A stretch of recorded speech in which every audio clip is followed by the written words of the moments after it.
La parole est maintenant à Monsieur Redon-Sarrazy pour sa question. Oui, merci Monsieur le Président, Madame la Ministre. Fin novembre, la SNCF décidait unilatéralement de nouvelles modifications horaires sur la ligne Intercité POLT Paris-Orléans-Limoges-Toulouse, entraînant une absence totale de liaison entre l'ancienne région Limousin et la capitale, une partie de la matinée, avec toutes les conséquences économiques et sociales que cela représente pour les entreprises locales et les usagers.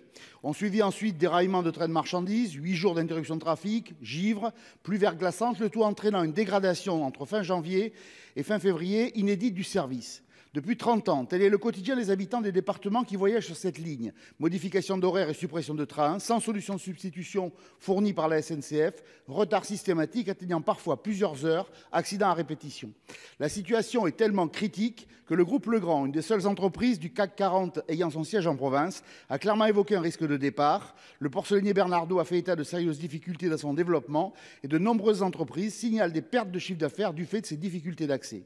Madame la ministre, en charge de la ruralité, êtes-vous prête à assumer une telle catastrophe pour notre territoire? À court terme, la SNCF s'est engagée, entre autres, sur l'amélioration significative du fonctionnement des trains durant l'hiver et l'arrêt des suppressions d'horaires.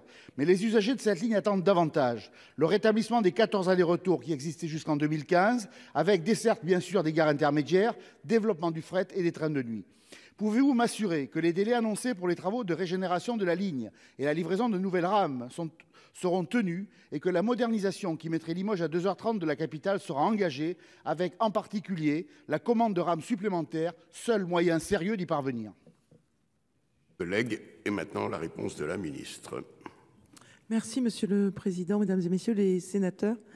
Monsieur le sénateur Redon-Sarrazy, je partage votre constat. En ce qui concerne le déraillement d'un train de fret en décembre à Issoudun, je souhaitais tout d'abord rappeler que l'enquête est toujours en cours pour en déterminer les responsabilités. Je remercie par ailleurs la SNCF du travail effectué pour relever ce train dans des conditions difficiles.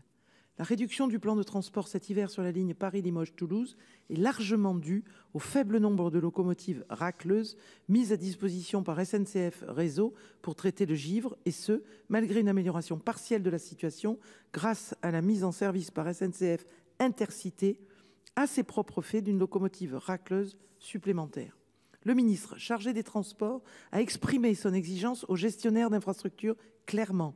Il devra revoir son parc de locomotives racleuses dès l'hiver prochain, dans l'attente des nouvelles rames oxygène qui circuleront dès 2025 sur la ligne et qui pourront être équipées de pantographes racleurs.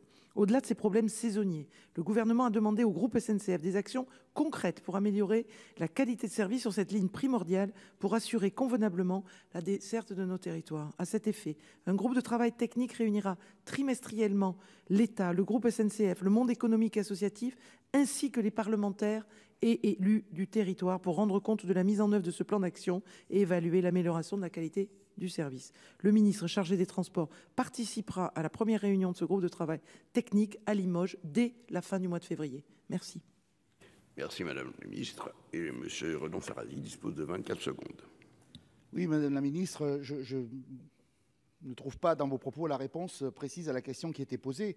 Ce que l'on attend, c'est des engagements, mais des engagements qui aient de la valeur, non pas ceux que la Première ministre avait prononcés à Limoges il y a quelques années, mais des vrais engagements. Donc, en ce qui concerne la modernisation de la ligne, ce que nous vivons actuellement, c'est le résultat de décisions qui ont été prises il y a 20, 30 ou 40 ans, ou décisions prises ou pas prises d'ailleurs.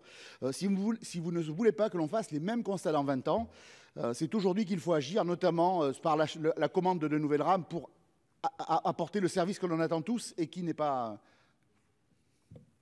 Chers collègues.